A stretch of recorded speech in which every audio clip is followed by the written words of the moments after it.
Picture the woman you love sitting across from you, holding something small in her hands, shaking, not from cold, not from fear, but from the weight of a moment she has been rehearsing in her head for 3 weeks straight. Picture her eyes, red at the edges, looking at you the way a person looks at someone when they are not sure if the next words out of their mouth will build something beautiful or burn everything to the ground. Picture her sliding that little piece of paper across the table toward you, a sonogram, black and white, barely the size of a playing card. And then picture the man on the other side of that table looking at it, looking at her, and saying 4 words that would change both of their lives forever. He said, "That's not my child." And just like that, everything Jennifer Parker had spent 3 weeks building up the courage to say collapsed into silence. What you are about to hear is not a simple story about a man who ran from his responsibilities. It is not a story about a woman scorned or a pregnancy gone wrong. What this story is really about is something far more complicated. It is about a man named Marcus Webb who made a calculation, cold and deliberate, and then spent 9 full months enforcing that calculation against the woman carrying his child. It is about the secret he was keeping while Jennifer was showing up to prenatal appointments alone. It is about the lie that held his entire world together, and the moment that one single piece of evidence threatened to pull that world apart. Because by the time Marcus Webb walked back into Jennifer Parker's life, it was not love that brought him there, and it was not guilt either. It was something else entirely. Something that, once you hear it, will make you question everything you think you know about why people do the things they do when the stakes are high enough. Before we go any further, let us know in the comments where you are watching from. We would love to hear from you. And do not forget to hit that subscribe button so you never miss any of our upcoming videos. Marcus Webb grew up in Charlotte, North Carolina, the only son of Robert Webb, a self-made commercial real estate developer who had spent 40 years building a portfolio of properties across the Southeast. Robert Webb was not a warm man by most accounts. He was disciplined, exacting, and deeply proud of what he had built from nothing. And he made sure Marcus understood from a very young age that everything Robert had worked for would one day be passed down to family, and only to family. Marcus absorbed that message early, and he built his entire identity around it. By the time he was in his early 30s, Marcus had followed his father into real estate, launching a small but profitable property management company in Raleigh. He drove a polished truck, wore clean clothes, and presented himself to the world as a man who had his life exactly where he wanted it. On the outside, Marcus Webb looked like someone who had figured it out. But the version of Marcus that his colleagues and clients saw, measured, reliable, always with a plan, was not the whole picture. People who knew Marcus privately described a man who could compartmentalize his life with a precision that bordered on disturbing. He kept different parts of his world sealed off from each other. His business contacts did not know his personal life. His family did not know his relationships. And his relationships, more often than not, did not fully know each other. Marcus had been dating a woman named Diana Hartley for about 14 months by the fall of the year Jennifer Parker told him she was pregnant. Diana was from a well-connected family in Greensboro. She was educated, polished, and exactly the kind of woman Marcus believed his father would approve of. He had been quietly planning to propose to Diana by spring. That plan, and everything Marcus had built around it, depended on one thing above all else: that no one in his carefully constructed world found out about Jennifer. Jennifer Parker was from a small town outside of Fayetteville, North Carolina, the kind of town where everyone knew your name, your mama's name, and your grandmother's business too. She had moved to Raleigh 6 years earlier to take a job as a patient care coordinator at a regional hospital, and over time she had built a quiet, steady life for herself there. Jennifer was the kind of person who remembered birthdays, who brought food when someone was sick, who stayed late at work without being asked. Her coworkers loved her. Her family adored her. And her closest friends would tell you, if you asked them, that Jennifer Parker had one flaw: she gave people more grace than they had earned. She believed in the best version of people, even when the evidence suggested she should probably revise her assessment. She had met Marcus Webb at a mutual friend's cookout 3 years before this story began, and from the beginning, there was something between them that neither of them seemed able to fully walk away from, even when every sign was pointing them in opposite directions. Their relationship was not a clean love story. It never had been. Marcus and Jennifer had what people politely call a complicated relationship, which is a gentle way of saying that they were deeply connected in the moments they were together and almost strangers in the spaces between. Marcus never committed to Jennifer outright. He never gave her a label, never brought her around his family, never planted a flag in the ground and said, "This is my person." But he called her. He showed up. He pulled her back in every time she tried to step away. And Jennifer, who believed in giving people the room to become who they were supposed to be, kept letting him.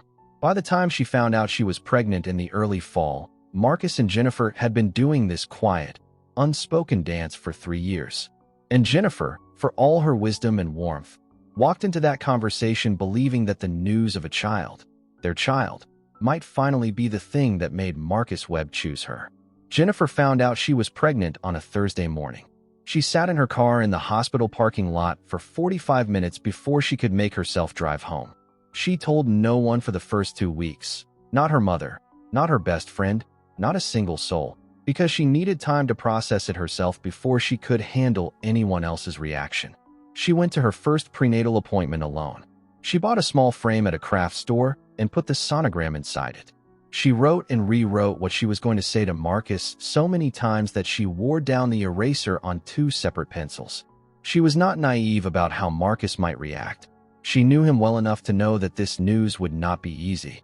But she also believed, deeply and sincerely, that when Marcus saw the proof of what they had created together, something in him would shift. She believed that fatherhood had a way of reaching people that nothing else could. She was wrong. She invited Marcus over on a Sunday evening, made dinner, and waited until they had eaten before she brought out the frame.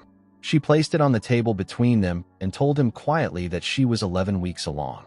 She said she was not asking him for anything specific that night, that she just needed him to know, that she thought he deserved to hear it from her face to face. She described the look on his face as it shifted from confusion to something colder, something more deliberate, in the span of about 10 seconds flat. And then Marcus Webb looked at that sonogram image, looked at Jennifer Parker, and said the 4 words that would define the next 9 months of both their lives. He said, "That's not my child." Jennifer told him that was impossible. He repeated himself. She pushed back again, and Marcus stood up from her table, straightened his jacket, and told her that she needed to figure out what she was going to do. Then he walked out of her apartment, and he did not call her for 11 days. Those 11 days of silence were only the beginning. When Marcus did finally reach out, it was not to apologize, not to revisit the conversation, and certainly not to take back what he had said. He sent her a text message, informing her that he had spoken with a lawyer and that he had no intention of acknowledging any pregnancy until a DNA test was conducted after the birth. He said he had no reason to believe the child was his, which was a statement so disconnected from reality that it left Jennifer sitting on her kitchen floor reading it twice to make sure she had understood it correctly. Because there was no question in Jennifer's mind. There had been no one else. She had been faithful to Marcus throughout the entirety of their complicated, undefined, emotionally exhausting 3-year connection. And for him to suggest otherwise was not just a denial, it was an accusation. And it landed in Jennifer's chest like something she would not fully recover from for years. Over the weeks that followed, Marcus's strategy became clearer. He was not simply denying paternity out of shock or fear or confusion. He was constructing a narrative, quietly, carefully, the same way he approached everything in his life. And that narrative was designed to protect him from any legal or social obligation to Jennifer or the child she was carrying. He stopped responding to her messages almost entirely. He told at least 2 mutual acquaintances that Jennifer was going through something and that he was not involved. He told his family nothing. He told Diana nothing. He kept every part of this sealed off in a separate compartment, the way Marcus Webb had always kept the inconvenient parts of his life sealed off, and he moved forward with his plans. By January, he had purchased a ring. By February, Diana Hartley was wearing it. And somewhere across Raleigh, Jennifer Parker was entering her 2nd trimester, alone, telling her mother for the first time, crying at a kitchen table in Fayetteville over a phone call she had been putting off for weeks. Jennifer's mother, Carol Parker, drove 4 hours to Raleigh the day after Jennifer told her. She did not ask questions over the phone. She just packed a bag and drove. Carol Parker was a woman who had raised 3 children largely on her own after Jennifer's father passed away when Jennifer was 12, and she knew the particular weight of carrying something alone that was never meant to be carried that way. She moved into Jennifer's apartment for 2 weeks. She cooked. She cleaned. She sat with Jennifer through the nights when the reality of what was happening became too large to hold quietly. And when Jennifer eventually told her the full story about Marcus, about the denial, about the text message from his lawyer, Carol Parker said very little. She just asked Jennifer one question. She said, "What do you want to do?" And Jennifer said she did not want to chase a man who did not want to be there. She said she wanted to raise her child with love, and she wanted the record to be correct, and she wanted Marcus Webb to be held accountable not for her sake, but for her child's. Jennifer hired a family law attorney in April. Her name was Sandra Okafor, and she was the kind of attorney who had seen exactly this kind of case more times than she could count. Sandra told Jennifer clearly and directly that there was a legal path forward, that a court could order a DNA test following the birth, and that Marcus Webb's denial, regardless of how long he sustained it or how many lawyers he hired to sustain it, would not hold up against biology. Sandra also told Jennifer something else. She told her that in her experience, when a man of Marcus Webb's particular profile, educated, financially motivated, and strategically minded, denied a pregnancy this completely and this deliberately, there was usually a reason behind the denial that went beyond simple fear or selfishness. She told Jennifer to pay attention to timing. She told her that the why of what Marcus was doing was going to matter eventually, and that when it came out, it would explain everything. Jennifer filed the necessary paperwork, went back to work, and continued showing up to her prenatal appointments alone. Every single one of them. There is something important you need to know about Robert Webb, Marcus's father, that changes the entire shape of this story.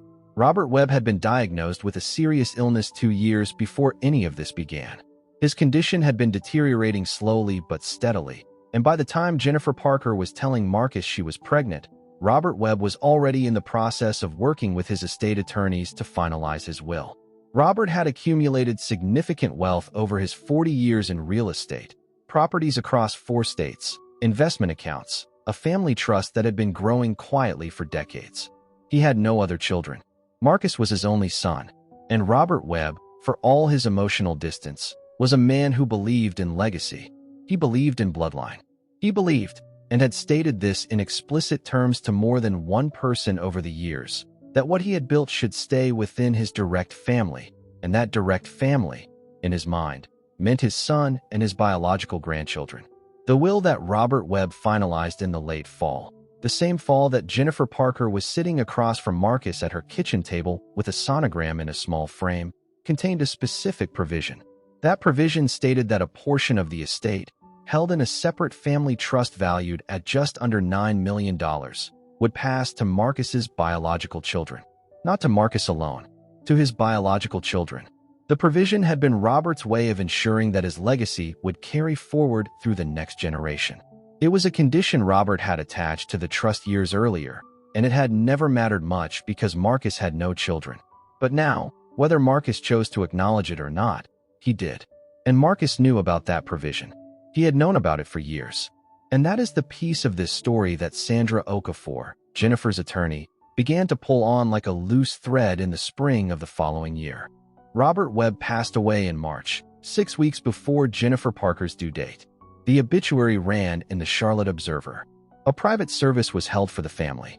Marcus was listed as the sole surviving heir. And approximately 3 weeks after Robert Webb was buried, Marcus's behavior changed in a way that Jennifer described as both sudden and deeply unsettling. He reached out to her directly for the first time in months. He said he wanted to talk. He said he had been thinking about everything, and that he was prepared to be reasonable. Jennifer, who by this point was 37 weeks pregnant and exhausted in every possible way, forwarded the message to Sandra Okafor without responding. And Sandra Okafor, who had been waiting for exactly this kind of development, started making phone calls. She contacted Marcus's family attorney's office to request information pertinent to any pending legal matters that might intersect with Jennifer's case. And what came back confirmed what Sandra had suspected since the beginning. The probate process on Robert Webb's estate had formally opened. The family trust, the one valued at just under $9 million, was now in the hands of estate administrators. And because the trust was explicitly designated for Marcus's biological children, The administrators had flagged a legal gap. Marcus had no children on record. The trust could not be distributed as intended without a qualifying beneficiary. Marcus's attorney had advised him, in writing, that if a biological child of Marcus were legally established through a court order, a DNA test, or a voluntary acknowledgement of paternity, that child would become a beneficiary of the trust. Jennifer Parker's unborn baby, the one Marcus had spent 9 months calling "not my child," was sitting at the center of a $9 million inheritance. Marcus Webb, the man who had sent a cold text message about lawyers and DNA tests while his child grew in another woman's womb, had suddenly found a very compelling financial reason to remember that he was a father. Jennifer went into labor on a Tuesday morning in late April. Her mother was with her. Her best friend, a woman named Tracy, drove through rush-hour traffic to get to the hospital and arrived just in time. The labor was long, 15 hours, and at the end of it, Jennifer Parker gave birth to a boy. She named him Caleb, 7 pounds, 4 ounces, a full head of dark hair. The nurses said he had the most alert eyes they had seen on a newborn in a long time. Eyes that seemed to be looking at the world like they were already trying to figure it out. Jennifer held him and cried in the way that new mothers cry when every difficult thing they have carried for 9 months suddenly has a face and a weight and a smell, and the difficulty and the love become the same feeling at the same time. She said later that the moment she held Caleb, she stopped caring about Marcus. Not because she had forgiven him, but because Caleb was so completely, obviously, undeniably real that Marcus's denial felt small and far away in comparison. Caleb was here. Caleb was hers. And that was the only thing in the room that mattered. Marcus was not at the hospital. He did not send flowers. He did not send a message. But his attorney did contact Sandra Okafor's office that same week to inquire about the timeline for a DNA test. Sandra responded by initiating court proceedings for a court-ordered paternity test, which Marcus agreed to without contest. The test was conducted when Caleb was 3 weeks old. Jennifer sat in a sterile office and held her newborn son while a technician took a cheek swab, and she thought about all the prenatal appointments she had sat through alone, all the nights she had stared at her ceiling wondering how a person could look at another person they had known for 3 years and say, "That is not my child," without flinching. The results came back 14 days later. The probability of paternity was 99.998%. Marcus Webb was Caleb's father. There was no room for argument, no room for a different interpretation, no room for another cold text message or another carefully worded legal deflection. The science said what Jennifer Parker had been saying for 9 months. When Sandra Okafor presented the DNA results in court and introduced the documentation regarding Robert Webb's estate and the trust provision, the judge in the case took an unusually long pause before responding. Because what Sandra had laid out was not just a paternity case anymore. It was a portrait of a man who had made a deliberate, sustained, 9-month decision to deny his own child, not out of doubt, not out of honest confusion, but as a strategy designed to avoid legal entanglement while his father was alive and his relationship with Diana Hartley remained intact. And then, when the financial calculus changed, when Robert died and the trust opened and the estate administrators flagged the beneficiary gap, Marcus Webb had reversed course with the same cold calculation he had applied in the beginning. He had not changed because of love. He had not changed because of guilt. He had changed because the math changed. And the judge, listening to Sandra lay this out in plain language, was not the only person in that courtroom who felt the full weight of what that meant. Diana Hartley found out about Caleb, about Jennifer, and about the 9 months of denial in the worst possible way. She heard about it from a coworker who had seen the court filing, which became a matter of public record. She and Marcus had been engaged for 3 months by that point. She returned the ring by courier. She did not call him. She did not ask for an explanation. She simply sent the ring back in a padded envelope with no note inside. And that was the end of that. Marcus's professional reputation in Raleigh took a hit as well. Not catastrophically, but in the way that reputations take hits in smaller professional circles where people talk, where word gets around, where someone at a networking event mentions they heard something about that Webb guy, and the story gets told and retold until it loses some of its nuance, but gains volume instead. Marcus lost 2 clients that spring. He lost a business partnership he had been cultivating for over a year. and he sat in the apartment he had designed to look like a man who had everything figured out, and for the first time in a very long time, there was nothing left to calculate. The court established legal paternity and ordered Marcus to pay child support, which his attorney negotiated to a monthly amount that reflected his income. The family trust administrators, once paternity was legally established, recognized Caleb Webb as a beneficiary. A portion of Robert Webb's estate, held in trust until Caleb's 18th birthday, was designated in Caleb's name. Jennifer did not celebrate that. She said later, in a conversation with Tracy, that Tracy would recount to others over the years that the money never felt like a victory. She said it felt like confirmation of something she had already known, that Marcus had never seen Caleb as a child. He had seen him as a variable. And there is a particular kind of grief that comes with knowing that the father of your child looked at your baby and saw a line on a balance sheet. It is a grief that sits differently from other griefs. It does not go away with time the way other things do. It just changes shape. Jennifer took 3 months of leave from the hospital, went home to Fayetteville, and let her mother and her aunt and her grandmother fill her house with food and noise and the particular kind of love that only comes from a family that has always shown up. She brought Caleb home, and she introduced him to everyone who had been waiting to meet him, and she watched her mother hold him the way grandmothers hold babies, like they are the most precious and fragile thing that has ever been placed in their hands. She did not speak publicly about what had happened with Marcus. She did not post about it on social media. She did not call reporters or share her story in forums or seek any kind of public acknowledgement of what she had been through. She simply came home, rested, and focused on her son. She had said what needed to be said in a courtroom. That was enough. And the rest of it, the processing, the healing, the slow work of rebuilding the version of her life that Marcus Webb had done his best to destabilize, that was private, and she intended to keep it that way. 18 months after Caleb was born, Jennifer received a letter in the mail. Not an email, not a text message, not a communication routed through attorneys. A handwritten letter, for pages long, in Marcus Webb's handwriting. She recognized it immediately, the slight lean of his letters, the way he crossed his T's hard, like he was pressing something down. She sat at her kitchen table with a cup of coffee going cold beside her, and she read it slowly. Marcus wrote that he had been in therapy since the previous year. He wrote that his therapist had helped him understand, piece by piece, the mechanism by which he had convinced himself that denial was a reasonable response to something that was never actually in question.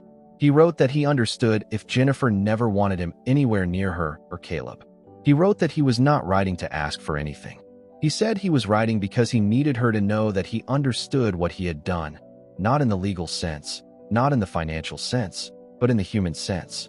He wrote that he had spent 9 months treating their son like a problem to be managed, and that he would spend the rest of his life understanding that that was the worst thing he had ever done.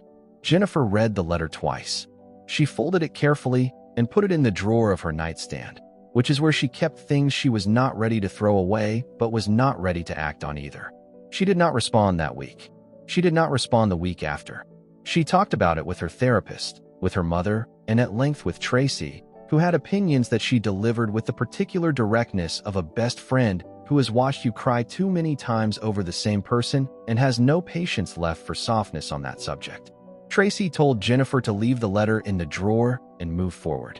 Her therapist told her there was no correct answer, only the one she could live with.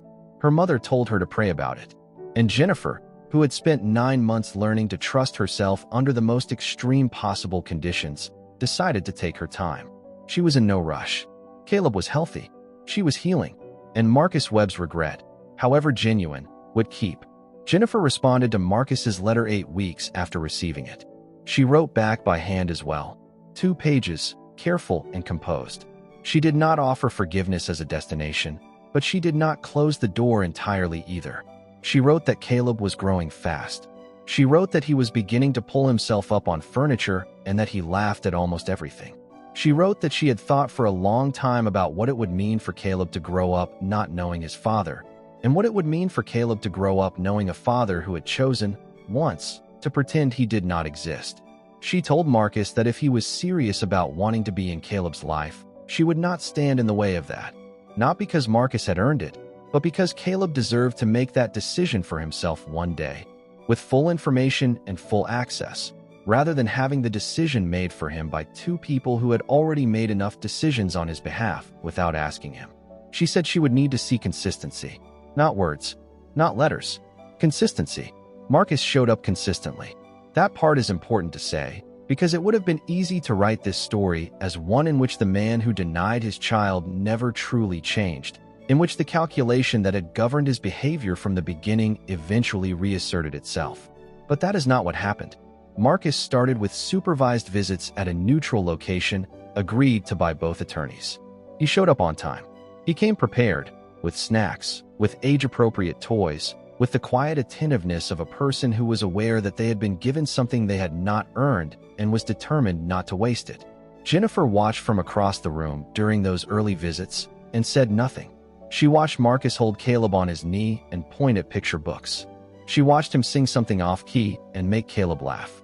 And she felt two contradictory things at the same time. A grief for the 9 months that had been taken from both of them, and something smaller and harder to name, something that looked, from a certain angle, like the very beginning of something she was not ready to call hope. There are tens of thousands of cases like this one in the United States every single year. The legal system processes them quietly and without fanfare. Paternity suits, custody arrangements, child support orders, and most of them never become stories that anyone outside the courtroom hears about. But the story of Marcus Webb and Jennifer Parker is worth sitting with, not because it is unusual, but because it is, in many ways, exactly usual. Because what happened to Jennifer happens all the time. Women carry pregnancies alone, while the men who helped create those pregnancies construct elaborate legal and social defenses against accountability. And what makes Marcus's case particularly worth examining is not the inheritance angle, though that is a detail that belongs in its own category of moral failure, but the mechanism of the denial itself. The way he was able to look at a woman he had known for 3 years, a woman who was telling him the truth, and override what he knew to be real with what he needed to be convenient. That kind of override does not come from confusion. It comes from practice. Research on paternity denial and family court cases in the United States consistently shows that the motivations behind denial are rarely singular. Fear is there. Financial anxiety is there.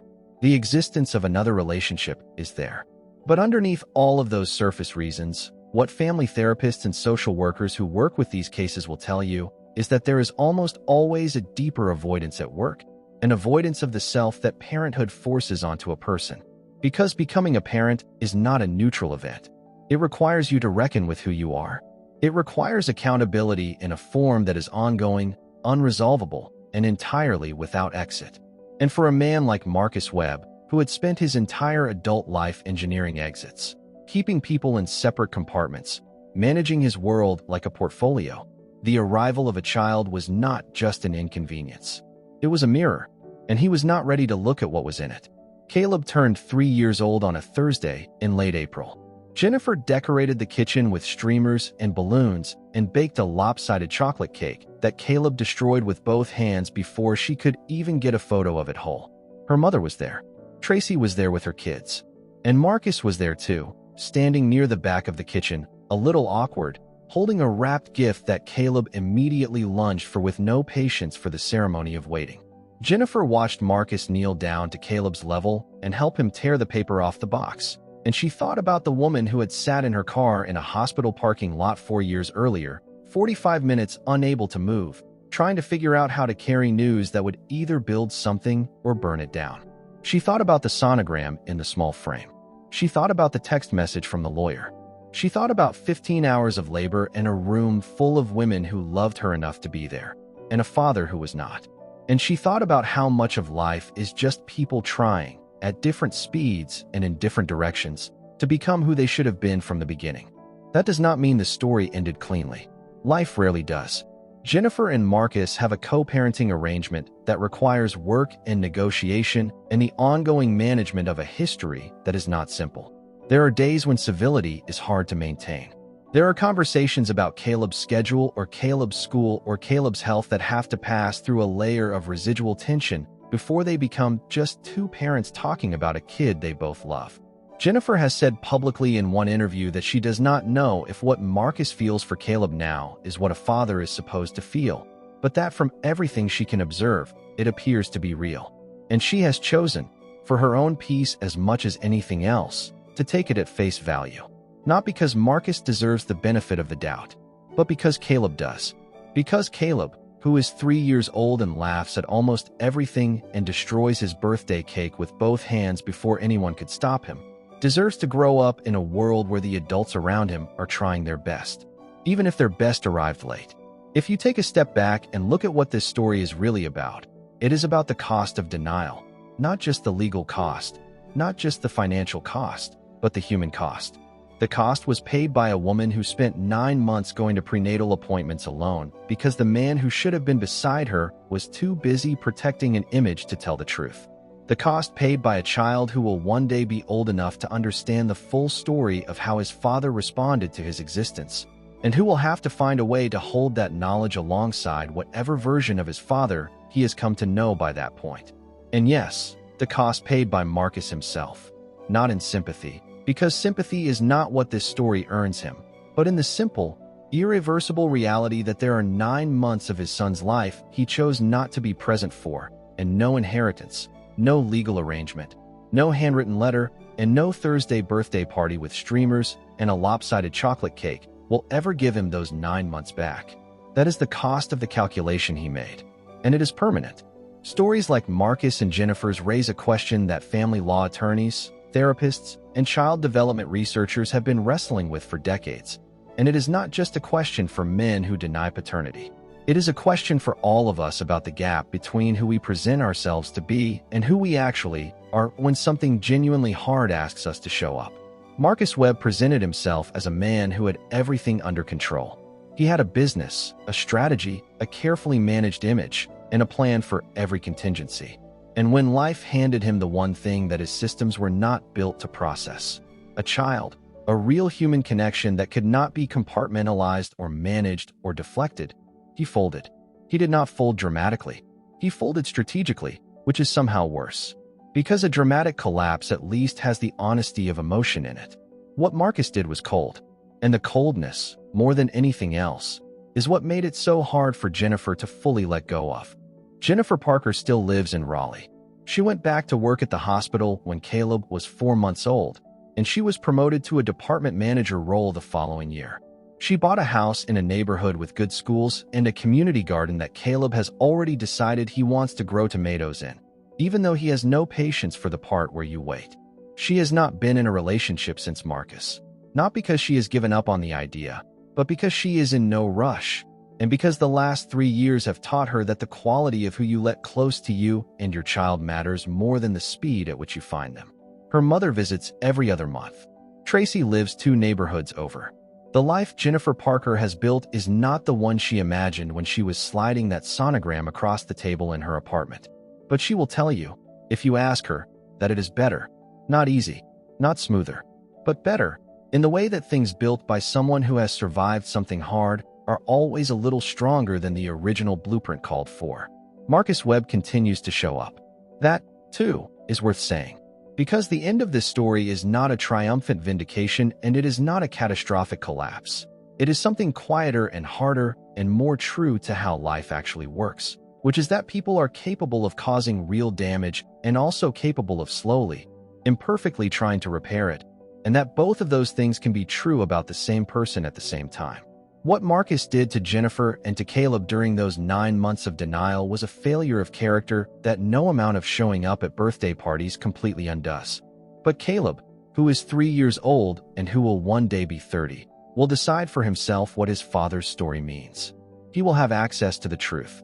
He will have a mother who has never lied to him and who has always led with love. And whatever he decides about his father, whatever space he gives to the man who once called him, "not my child," that will be his choice, made with full information, which is all any of us can really ask for. So here is the question this story leaves us with, and it is one I genuinely want you to think about and answer in the comments below. If you were Jennifer Parker, would you have opened that door? Would you have written back? Would you have let Marcus Webb stand in your kitchen at your son's birthday party? Or would you have decided that the 9 months he chose absence over honesty was the last word on who he was? There is no right answer. There are only the answers shaped by the particular life you have lived and the particular things you have been asked to survive. Leave your thoughts below, I will be reading every single comment. And if this story moved you, if it made you think about someone you know or something you have lived through, share it with someone who needs to hear it. These stories matter. The truth about what people do when the stakes are high enough, that matters. And somewhere out there, there is Jennifer, sitting in a parking lot, trying to figure out how to carry something this heavy. This one is for her. Thank you for watching. Before you go, let us know in the comments where you are watching from. We would love to hear from you, and do not forget to hit that subscribe button so you never miss any of our upcoming videos. We have more stories coming that will stop you in your tracks. And trust me, you do not want to miss what is coming next.